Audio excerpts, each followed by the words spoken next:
Sean. We're Hello. live. We are live. That's great. I've not done much live Yes. before, so I'm excited for this. Yeah, I'm very excited for this. Just to kick off the start of my podcast episode, this is Sean Trace. We met virtually, I guess, through LinkedIn and also a Yeah. mutual friend. Yeah. And you're also a personal finance enthusiast. I'll word it that way. You can describe yourself a different way if you want. And you invited me to be on your podcast, which I really appreciated. And you have a very fun podcast. And when you introduce yourself, you could tell people more about the multiple podcast and all the Right. media and all your endeavors you do. You're, I think, maybe my first creative person to ever be on my podcast too. I feel lucky. Yeah, my first creative person. But yes, but the other unique intersection is you're also very into personal finance and getting into it more and more. So yes, I'll let you introduce yourself to everyone. Well, thank you for that lovely introduction. I'm normally on the other side of this, so I was sitting there and I'm like, well, thank you. I hear all of these things about me. It makes me feel happy inside. But it's interesting that I am a creative individual, but yet I've always been really grounded in practicality, if that makes any sense. I had a martial arts teacher that was awesome and is awesome. He's still a mentor of mine, and I work with him. And he, for all of his time, was a project manager. And so his main career was project management. And I didn't find that out until years later. But yet the way he presented things for my martial arts class, the way that he organized content for us to study was really organized. It was really great. It was essentially like, these are your checklists. These are the things you had to get through. These are the requirements to get to your next rank. This is how you have to do it. This is the proficiency you have to show. And so I kind of my first introduction to project management was through this martial arts class. And I love my parents. Both of them are awesome people, but they are not that type of structure. And so, growing up, nothing got done. Things didn't get done around our house. There would be all these things hanging on. And so I kind of learned how to put things together and how to get things done that way. And as a creative, I kind of gravitated towards these creative arts, but it was one of the things that I found is I was able to become successful at it and able to do well with the industry because I was able to get projects done. And that's one of the interesting things that with a lot of creatives, one of the biggest problems that creatives have is that they like to start things and never finish it. And so there will be, a million different things, doors that have been opened and they don't get things done. So for every podcast that I've done, and I have 3 that I work on. Yeah. I have more channels that I'm doing than that, but I have 3 podcasts that I work with. One is for a company that I kind of host their podcast. Mm-hmm. And then 2 of them are my own podcast, my Growing Money with Sean Trace podcast and my Sean Trace show. Growing Money, I tend to focus on personal finance. That's the one I had you on. And my Sean Trace show is kind of your self-helpy, but it's not. My kind of angle there is more, I kind of thought about it this way. For me, when I started doing podcasts, I thought about them this way. Like, I like digital records of conversations. Some of the best information I've learned in my life was just came to me through a really good conversation. It does. You're right. And so I was like, I have an 8-year-old daughter who, I like to talk to her about things right now, but I thought, maybe by the time I'm older, hopefully I'm still around. And hopefully I'm still with it, but maybe there will be some information that I would love for her to have that I'm not able to give to her directly. But if I can create this podcast, there's at least a digital record of that, and so maybe if she has the time, she could go back and watch that someday. I love that. That's why I had no idea because I've listened to some of the episodes of your other podcast, the one that, like you said, it's a little more, I wouldn't call it self-helpy. I don't like that word. Personal development. That's probably a nicer way to say it. Yeah. So you're kind of thinking of, you're speaking to your daughter. It's so funny. I've even heard that for like advice on LinkedIn post. If you imagine you're writing the post to your daughter or your son, and that's kind of how you write the post. Oh, I love that. Yeah. Yeah. I actually had a really weird, interesting dream when I was younger that kind of sparked my whole path of self-development and personal development and things.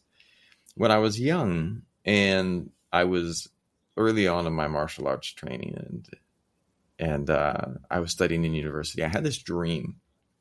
And it was of an older version of myself, probably in my 50s or 60s. And I popped in and I was there with this younger version of myself. And I was giving my younger version of myself advice. And I was like, you need to train harder. You need to practice harder. You can accomplish more. You can do better. But these are the things you need to work on. And that was also one of the things, too, that I said, well, when I develop this content, what is the information that my younger self might need to have? And that can be applicable to any career or any job you have, or topic. Finance could be about, because so many of us don't get the information that we want or need early on in life. Yeah, that's so true, because you're speaking to this younger version of yourself. What you wish you had known, or someone had told you, or you had that mentor in life. I love that. Yeah. Yeah. Well, what else do you do? Because that's just like the tip of the iceberg. Tell us more about your background and your history. Sure. I also work in media production and make YouTube videos, right. Video blogs, now in short form content. And it's an ever-changing landscape. Now reels can be up to 3 minutes. And it's suddenly, I was discussing some of the people I worked with. So they're like, well, so they're essentially regular videos, just vertical. And it's like, kind of, it's this ever-changing landscape of content that people consume. And, I've been doing that for a while. I live in Southeast Asia. My wife is a singer here, and she was actually the first winner of Vietnam Idol. And we started making content together about 10 years ago. And I've been, I create music videos, video blogs, pretty much anything that you can film, I've done.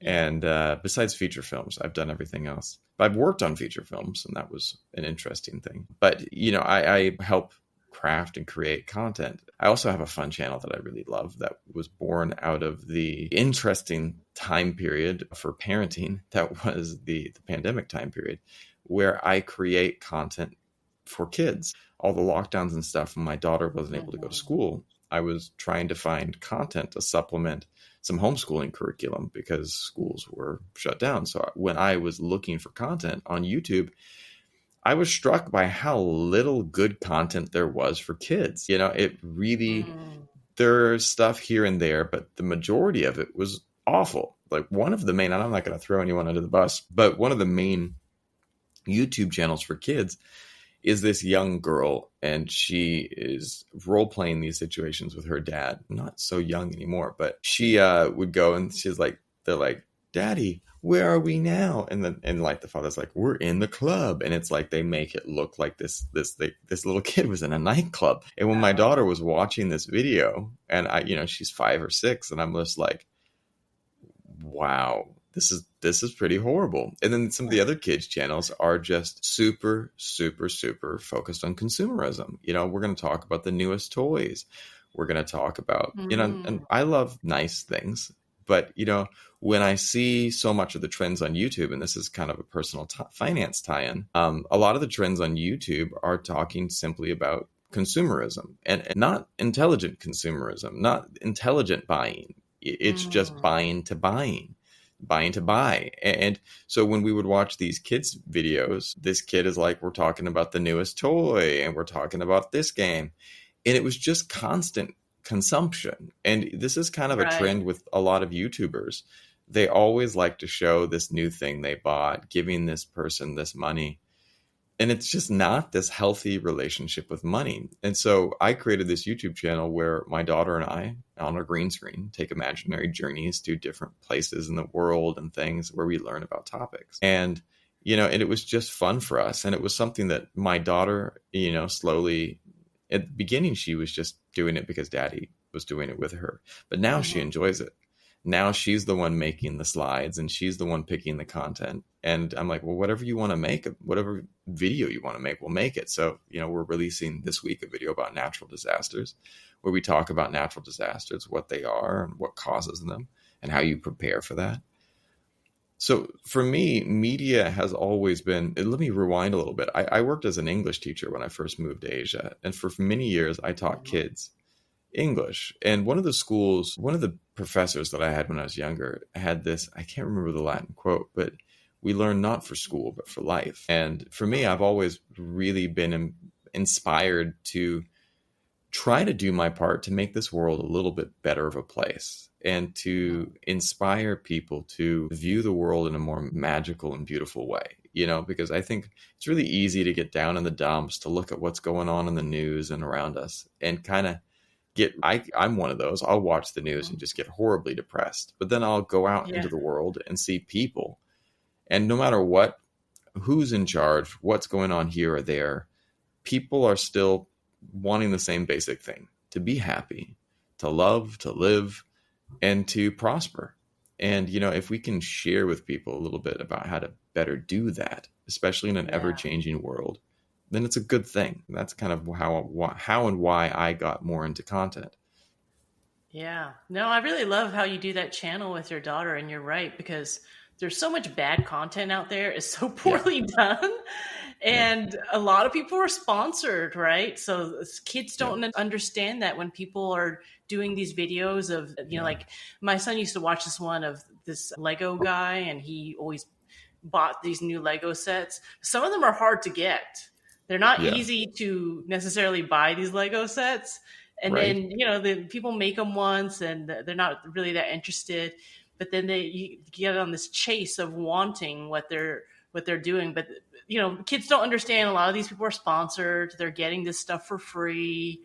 So it's just, more healthier content out there for everybody. And that's education. It sounds like it's a good way for you to bond with your daughter too, through doing this. Yeah. I have a fun example that is something so right now in Vietnam, there is a doll called Baby 3. And not hating on this doll, it's an interesting little doll. They're weird looking little things, but my daughter and her classmates are obsessed with this thing. Like, it is the hot toy. And they come in a blind bag, which is Jin Alpha's favorite thing. And it's been pushed on YouTube and TikTok. It's essentially like a bag that you don't know which toy is inside. You don't know which like Baby 3. Toy. It's a mystery toy. Yeah. So you get the bag, and they're not cheap. It's about $25 per doll. And you cut this bag open and you get the doll out. So she convinced her mom to get her about 3 or 4 of them. And I was just like, that's a lot of money. That is way more than we need to be spending on these things. And once they're purchased, they sit. They just sit there and are unused. And I talked to her a little bit. We just got back from a family holiday to Hawaii. And one of the things is that we spent a little bit extra money to go on a whale watching tour. And I've done those before. They're nice. It was nice. And this time we got lucky. So there was a mama whale that decided to come and inspect our boat with her baby. And they swam around our boat, not more than 10 feet off the boat, for about 45 minutes. 45 minutes of this whale and her calf just circling. Oh, and this mom, so lucky. It was beyond. And the tour guide was like, you guys don't realize how lucky we are right now. She's like, I've done this for 15 years. It's never been like this. She's like, I've never, and she's up there squealing, like, and just giddy, you see, because like, this hump way out there. They're like, there's a whale, and it's like that bump normally way over it is. there. It's like half a mile away. Like, can you see the whale? And this was so close. And there was one point in time where the mama whale was sitting off the back of the boat, 10 feet under the boat, and just looking at us. And I have never felt so humbled in all my life to see this conscient, sentient creature watching me. And not just watching me, but like taking everyone in that boat and having the power to dump us in the ocean if it wanted to. And she was just watching us. And it was just this absolutely powerful experience. And it was a real great teachable moment for my daughter, because I talked to her. I said, all those people on YouTube and stuff that are selling those dolls. I said, you don't know that they're making money off of that, right? They're all getting sponsored and, it's all. And I said, at the end of the day, which one of those two things do you think is better? The amount that you've spent on Baby 3 or that whale watching tour? Which one do you think is more important? Well, she's like, well, the whale watching was way more cool. And I'm going to remember that forever. And I said, they cost the same price. Mm. Which one That's a do you good way to think? put it in perspective. Which one do you want more of? Do you want more experiences where you get to experience these things and these memories that will last forever? Or do you want more things that get Yeah. stuck in a closet and just take It's up space? choices. That's so interesting. It costs so much for each one because we have mystery things too, right? There's a little mystery, Yeah. but not like something that's $25. It's usually like It's something that's like nuts. $5 or a little mini figure. You don't know what you're getting, and it's $5. But wow, hold all this because they must capitalize on people want a particular one, and if they don't Yeah. get it, they're like they want Yeah. another one, right? Oh, Yeah. that's ingenious. It is. I'm not going to hate on it. I am very like from a business perspective, great job from that team for Yeah. marketing and promoting and selling that product. Good on them. Just not the product I want to be buying for my daughter. And so that's where, because we have so many of them. And if she played with them all the time, and see, that's where I think it's personal. And that's where I love personal finance. If it's something you use. Yes. I've got guitars on the wall and I play them, and I'm not a great guitarist, but in my free time, when I want to de-stress, when I want to relax, I'll pick up my guitars and play them. And each one of the guitars I have has a slightly different sound and I Mhm. use them. But I don't buy a new guitar every week. And though I'm sure there's part of me that would love to, Mhm. I stop myself because Yeah. but yet for me, it's something of value. You can take one object that for one person has an immense value, for another person is absolutely worthless.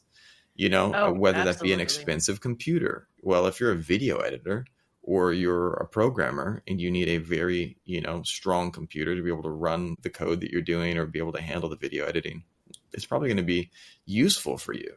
But for, someone like my mom doesn't need something that's got a crazy video graphic card. She needs something that gets on the Yeah. internet. So it's different for each person. Yeah. I love that perspective. And touching on the personal finance journey, because I think kind of like me, you started your personal finance journey and learning about money a bit later in life. So Yeah, tell us about all that. definitely. Too late in life, but No, I it's don't think never there's too ever, late. Never too late. No. right. No, I wish I had have learned earlier. It was interesting that when I was coming up in school, I graduated from high school in around 96. And I'm an Xennial. So I'm right on that cusp between Gen X and a millennial. And so Okay. it's interesting because I grew up in a time where computers were becoming a thing, where you were having kind of some of these shifting norms. My class at my high school was the last class that had general shop. And for people who don't know, shop class was where all of the boys were required to learn how to make things, whether that be Okay. I did fixing a not take car. that. I built a cabinet and could not build a cabinet now, but I learned how to make things with wood. Okay. I'm close to And the I same age as you. I took home ec, which I think is absolutely see useless. and Yeah. that for the girls in my class, they all had to take home ec. And then the year after, the class after me had a different Mhm. class, and it was a life skills class. And one of the things in that class was they learned all of these different life skills because they were updating it. And I didn't get that life skills class, but one of the features of that life skills class was that they started talking to the students about money. Oh, that would And have been so much more useful. Yeah. right? Like a life skills class. And one of the, Yeah. let's talk about how to balance a checkbook or how to have a budget. Exactly. Like I can figure out how to darken a wood using fire and a blowtorch to create this nice finish. But for the longest time, I did not know how to balance my budget or to handle any type of finance, and it's interesting because I was dealing with all of the financial stress that come from not knowing that information, but I didn't have the tools in place to figure it out. Now, I want to come back to my martial arts training Mhm. a little bit and talk about something. One of the things that's really interesting in martial arts is that you have different tools for different situations. And my professor would teach us, like, so someone's very far away, well, you use a range technique, that could be a kick because your legs are very long. That could Okay. be, striking with punches, but once someone comes in close and they're grabbing onto you, you have to use a different technique. Maybe you need a throw. Maybe you need a takedown. Maybe you need an avoidance technique. And one of the things that you look at is whatever you're dealing with, whatever the situation is, you have a different tool for it. Or think about a carpenter. You know, when they're building a house, they have different tools. Or a chef, you have different knives. Mm-hmm. One of the things, too, that I think that I wish more people talked about with personal finance is that there are these series of tools. And, you know, and I know that, you know, what are some of those tools? Well, you have a budget for when you're overspending or don't know where your money is going. Yeah. Or personal spending plan, if you want to say it that way. Some people say it that way. You know, you have your emergency fund. That is one of the most powerful tools to ward off problems. I just flew back from Maui, and one of the things that airlines have to start figuring out is that people in different countries order their names in different ways, and that the transportation authorities in different countries need to understand that and understand that maybe not everyone is the same way the US is, because in Asia, the family name comes first, followed by middle name, followed by first name, versus in the US, it's first, middle, last. In Asia, it's last, middle, first. We had a company that we booked our tickets with that put mine and my daughter's names out of order. And when we were aiming to board our flight back from the US to Asia, we weren't allowed to board. And the person and I'm going to throw them under the bus, from Hawaiian Airlines at the gate would not let us on. And even though I called everyone at the airline in Asia, they said, oh, we will take care of it at the gate. I called the people at Hawaiian, and they said, oh, they should let you board. No one would.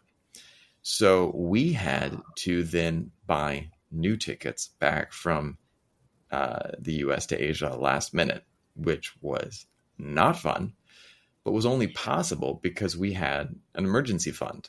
And I'm going to be going at the airlines and trying to get them to reimburse us for some of that because of some of the mistakes they made. But at the end of the day, you know, if we hadn't have been planning ahead and creating an emergency fund, that we would have been stranded, unable to return, you know? I like this. One of the personal finance people I was watching said, money has a way of making, I think it actually might have been Steve Harvey. He's not a personal finance person, but he says money has a way of making problems into inconveniences. Yeah. A problem can be made into something less problematic if you can have the finances to handle it, you know? And if you don't, a minor problem can become a catastrophe, you know? Yeah, it takes a lot of the emotions out of that scenario, because now you're just dealing with the logistics of how do we get a ticket back home, compared to if you didn't have it, then, you know, the hysteria, the panic, the crying, because they were letting your wife on, but not you. They would have let my wife on, but not my daughter and I. You know, exactly. And this idea of a family being torn apart, like, it brings in these deep fears versus if you have that money set aside. And granted, I didn't want to spend that. I'm still extremely frustrated that the airlines could not sit there and go, yes, we'll totally figure that out. Obviously, I can see this is you. We allowed you to board your flight from Asia to the US. That's our fault for not catching it then, you know, but now we'll fix this for you. Why? Because good customer service is a thing. So my point being, when we can prepare, because you know what, in life, there will always be something. Yes. There will always be something. There's always going to be a problem. There's always going to be an inconvenience. But again, can you have the ability to handle that? I remember the other day, right before we left my uncle's house in Hawaii, we were getting ready to board we were actually getting ready to sleep, but not boarding anything. We were getting ready to sleep. And suddenly my wife and I heard this loud noise. And it sounded like we had just celebrated Lunar New Year. And we, you know, here they have the lion dance, the dragon dance that people will do. And they're tapping on the drum. And we're like, 11 at night? Like, this is a bit late. Here, this is rural, you know, like kind of like resort area. Like, who would do a dragon dance this time of night? And so suddenly we started hearing these sirens, and we're like, oh, hang on, that's not, and we started hearing a couple explosions. We're like, okay, we need to figure out what that is. So I looked out the window, and there was this massive, massive fire in Maui. And I mean, and this is, Mm. they had just had those bad fires in Lahaina. And so this was like 3 days ago. And we were like, whoa. And suddenly all of these fire engines start coming out. And it was close. It was danger Oh, close. So I immediately went downstairs and woke everyone up because it was this fire. It had to be 3 stories high. I mean, these flames were going up about 60 feet. It was a wow. giant fire. And in that moment, we sat there and looked at each other and we're like, do we need to pack the car? And, immediately we were starting to think about what documents we needed. And at the drop of a hat, something like this just suddenly goes down. One of the interesting things is that afterwards, I was speaking with my mom and she said, actually, that lady that owned that place had this vegan catering service, and it was her food trucks that were parked outside her house that somehow one of them the fire started, it caught the food trucks on fire and it started Oh, blowing up all the propane tanks. And okay. she said, it was really bad, burned down her house and her adjacent structure, but she's already rebuilding. They already bulldozed everything. And I was like, what do you mean she's already rebuilding? She's already bulldozing and clearing the land. Oh, she's extremely wealthy.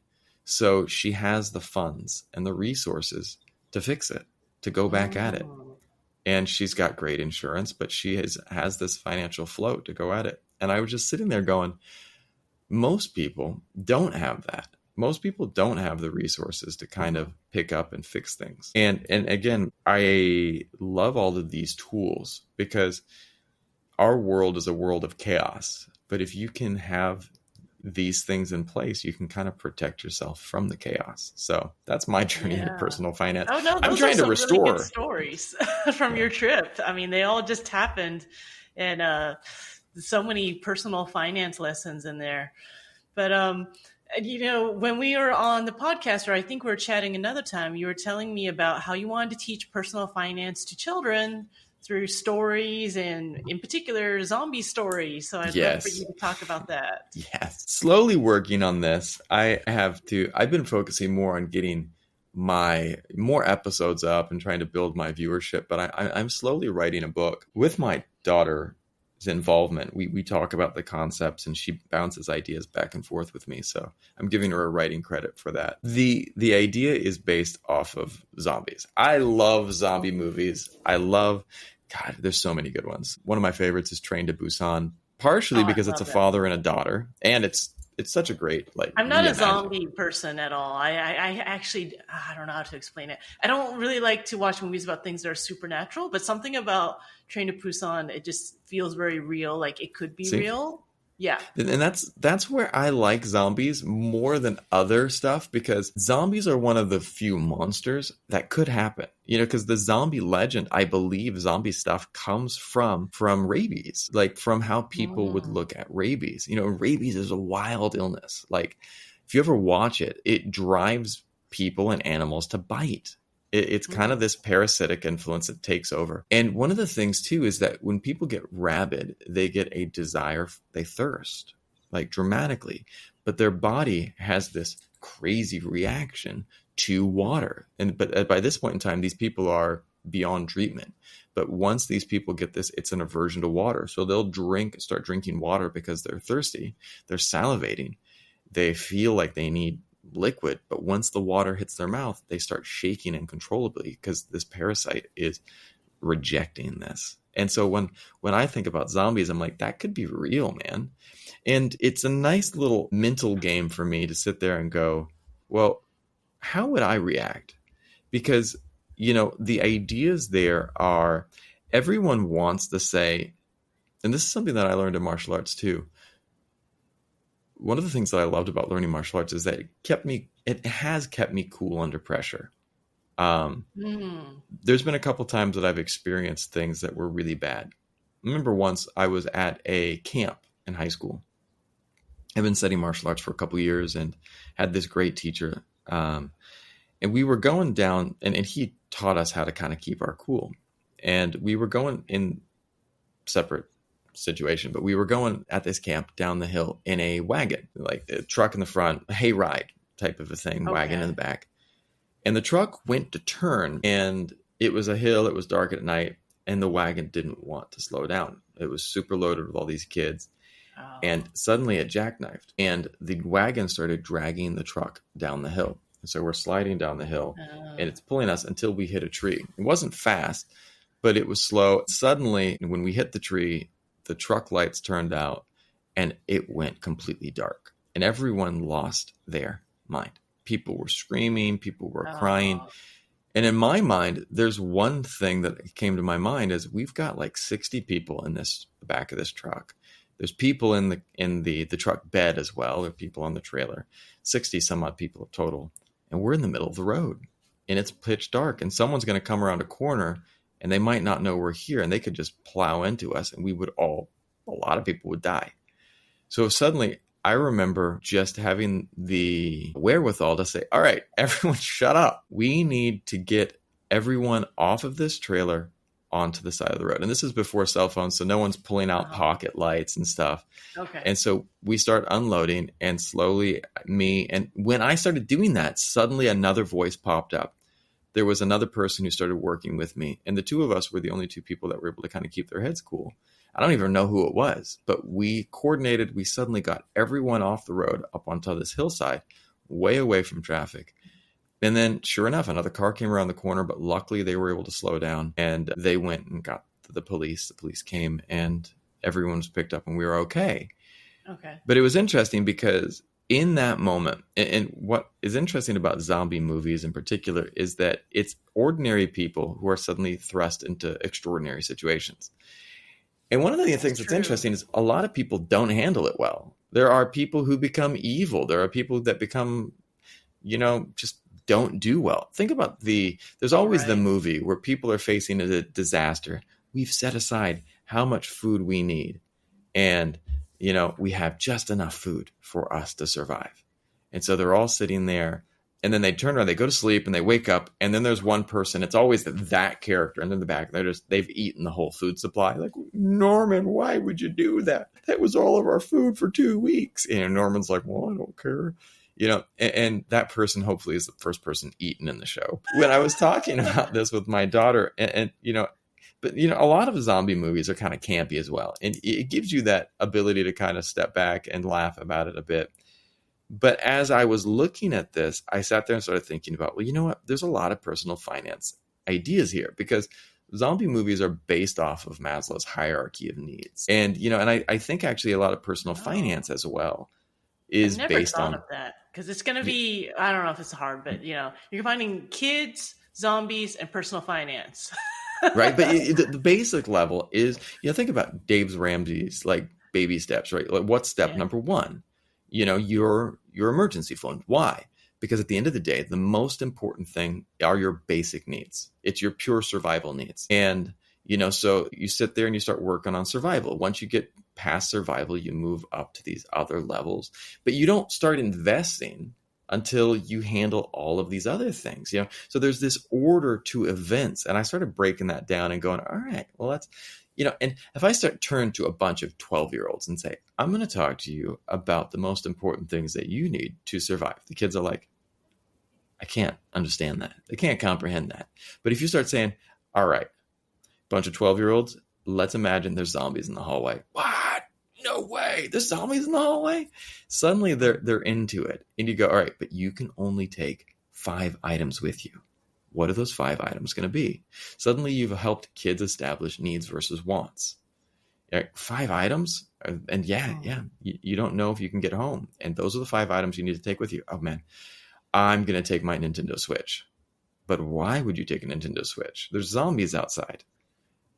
Because it's fun to play? Maybe not something that's needed. You're going to go outside and you're going to be holding your Nintendo Switch and you're going to get eaten.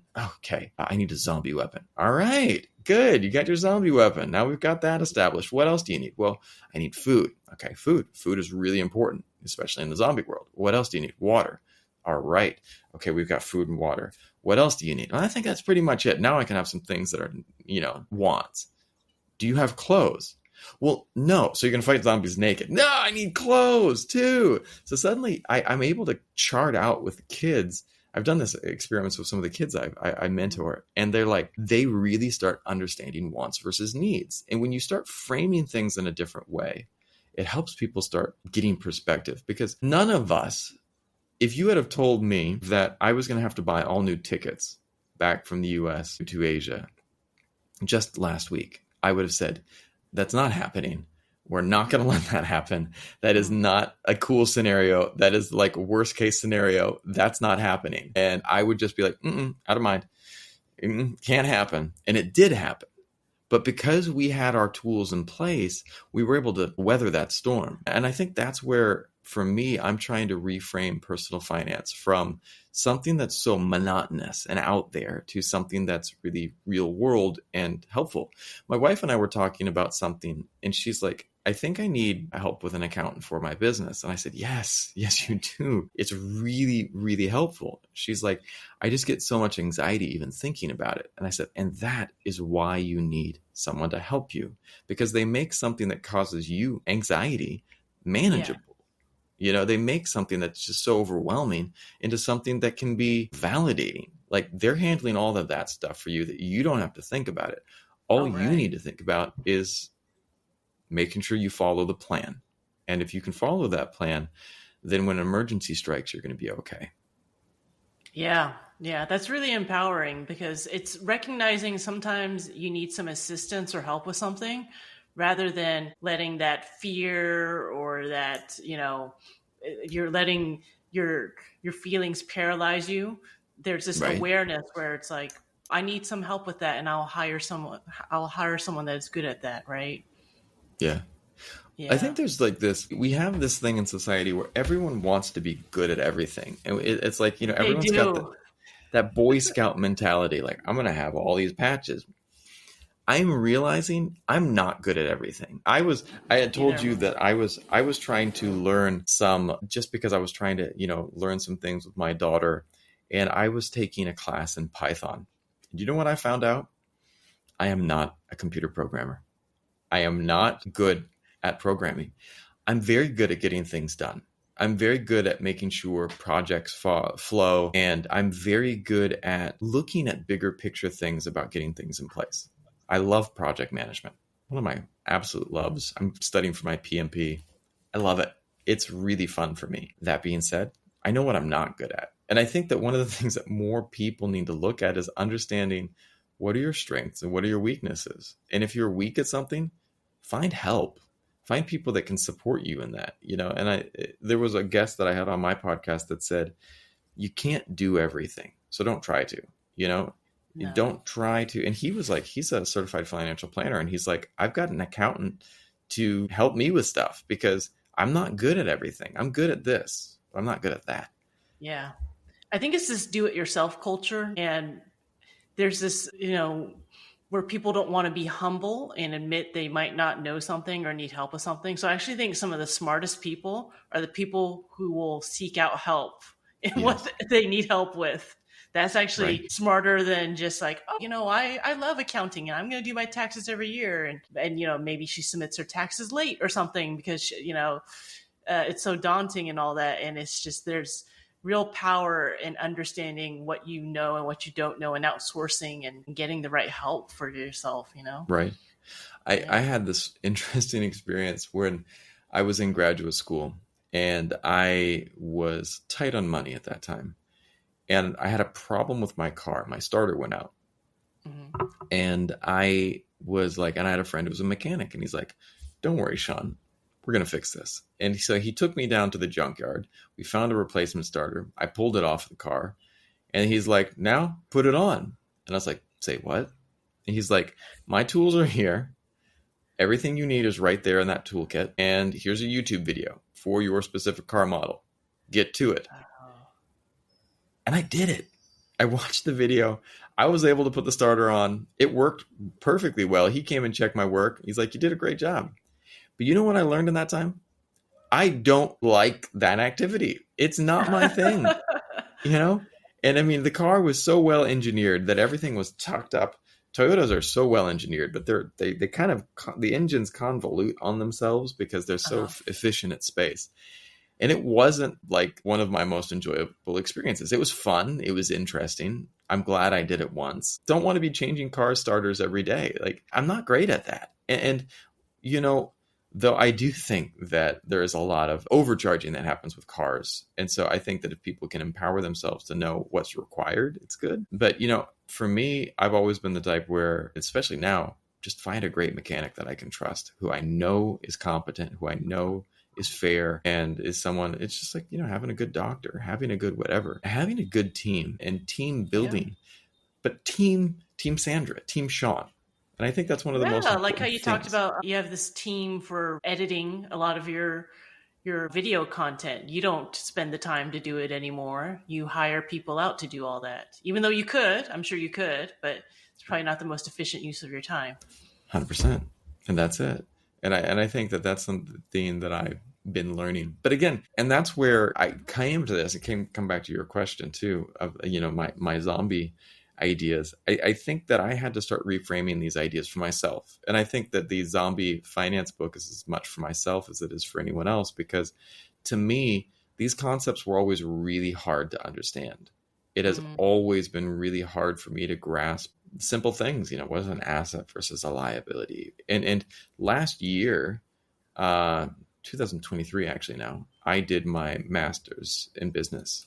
I did my MBA from a great school, kind of an asynchronous program, and they're kind of pioneering new ways of learning. And so I really love that, but got a scholarship, did it. And I learned so much about business and money. But that was kind of the kickoff for my podcast, because I realized even after that, I know so little. And I was like, wow, this is fascinating. Yeah. I want to learn more. I want to get into this. I want to understand about diversification. I want to understand about how to protect myself. Because, I think that getting into personal finance later in life, I have a lot of things I still need to fix. I still have a lot of things that I need to kind of right on my ship. But I feel like I'm on the right path now, and that I have the tools to understand how to move forward. I'm looking at new work options. I have my team and my side hustle that is my business that I do in my podcasting business. But I also have, main 9-to-5 type stuff that I'm still doing. And I have been looking at a couple different job offers, and I was crunching numbers. But now, because I'm a little bit more informed about financial things, and I'm a huge fan of AI, and I was chatting about different pay scales with ChatGPT, I was able to break down what offers were reasonable and what was completely not doable and not a livable situation for certain salaries. Looking at something, that looks good on paper. It's not bad. I can live off of that. But when I started breaking down daily expenses and what's required, it's not doable. Oh, right. Especially California, to be honest, because I did a move to California too. And I had this huge pay increase on paper, right? Because they did a big cost of living increase. But when you actually start running a budget and living out there in California, and everything costs so much more, right? And let's just be honest, it's one of the most expensive states in the country. And then your money kind of gets eaten up super quick, because that nice high salary they showed you on paper is all of a sudden it's like, oh, it's not as much more money as I thought. So it's good. It's wise to run the numbers, because you want to really compare apples to apples and understand what you're getting into. And like you're saying, different, I know you're considering California. I don't know if you're still considering it, but it can definitely throw in some extra variables and all that. Yeah.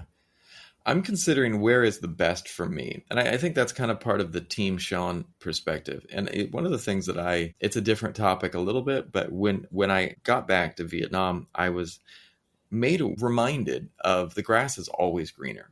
And I think that you have to sit there, right? You have to sit there and look at what is the best thing for your situation right now. And we're all of us are always charting our ship forward. And that involves, constantly reassessing everything. I love sailing and the ideas of sailing. I don't actually ever have to want to been a sailor, but you think about the sailors of old who charted their way around the world with the stars. These people that would sit there, and right now it's been a very stormy night here, and we had some flooding yesterday. Some type of tropical storm hit here in Saigon, and You think about that hitting the ocean. Those big storms would come up and they would blow people off course. And then in the morning, the sailors would wake up and look at the stars, and look at the sky and go, we are off course. And you then have to re-correct your course. And it's not a one-time thing. You're constantly recalibrating. And I think that that's one of the things that everyone has to do in life and in personal finances, just to constantly recalibrate, relook at where you're at. Yes.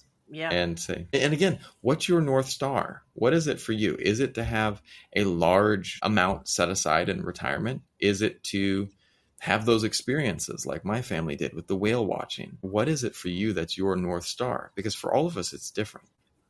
Yeah. Yeah. No, I love that message. I was reading this concept in a book lately. It was talking about wayfinding, which is kind of like, you don't have the whole plan.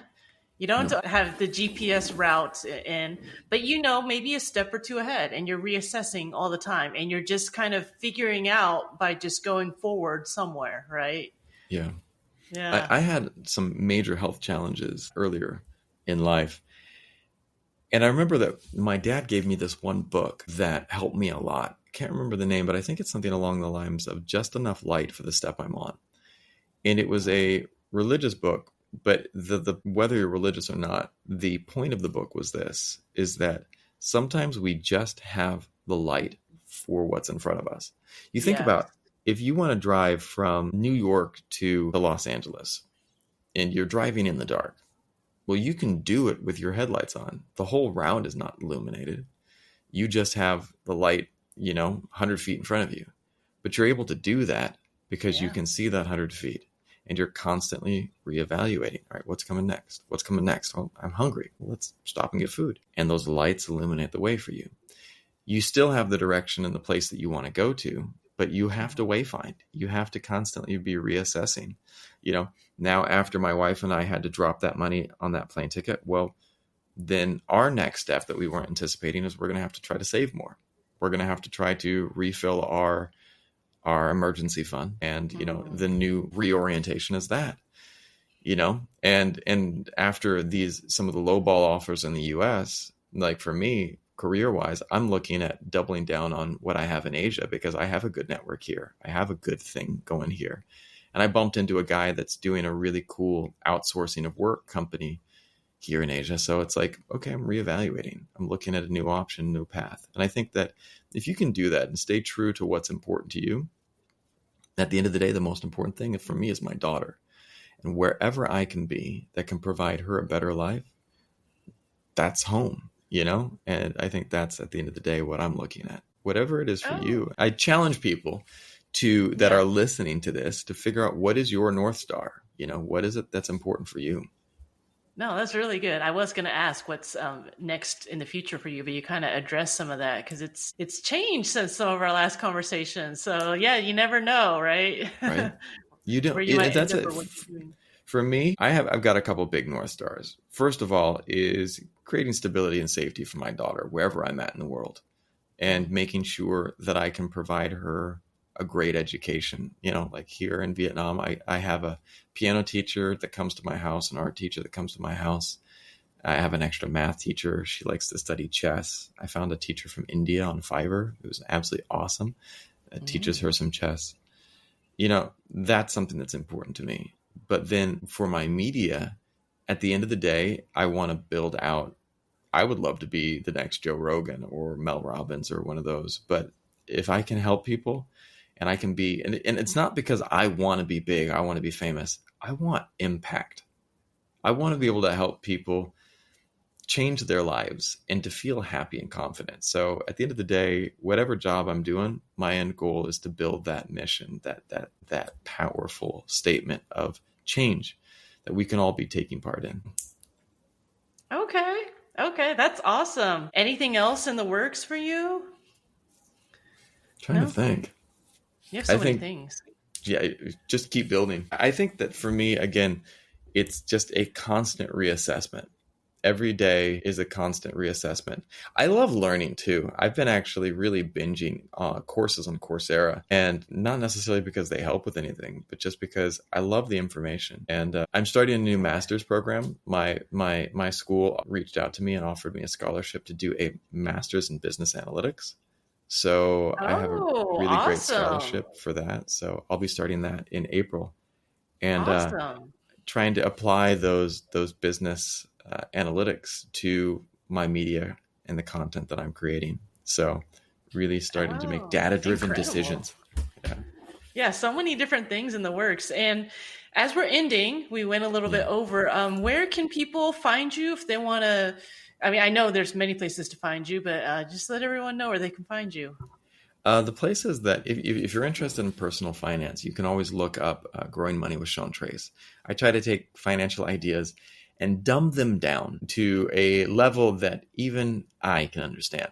And so the idea is to kind of make it accessible. And so I'm asking the stupid questions, the questions that people might be afraid to ask. And so I get financial experts on and I try to ask them questions that I think that, a kid would ask, or someone who just doesn't have a great financial education. The Sean Trace Show is my self-development podcast. I kind of had a hiatus there, but I'm getting great content out again. If you are interested or you have some kids, please take a look at Ailani's Little World on all the different social media outlets. And yeah, anywhere you find me, there I am. Yeah, and you produce some really good content. You're a great speaker. Yeah, check out some of his stuff. He's really good. But thank you so much for being on. I Thank you for loved having me. having this discussion and hearing all about your future plans and all the stuff you have in the works. And like I said, you have your hand in so many pieces of pie or whatever the expression is. So I knew it'd be an interesting discussion. Well, I But thank appreciate it. you And again. it was fun having someone ask me questions for a change. So I appreciate that. Yeah, yeah. Now you're on the other side of the hot seat. But Right. thank you so much. Thank you.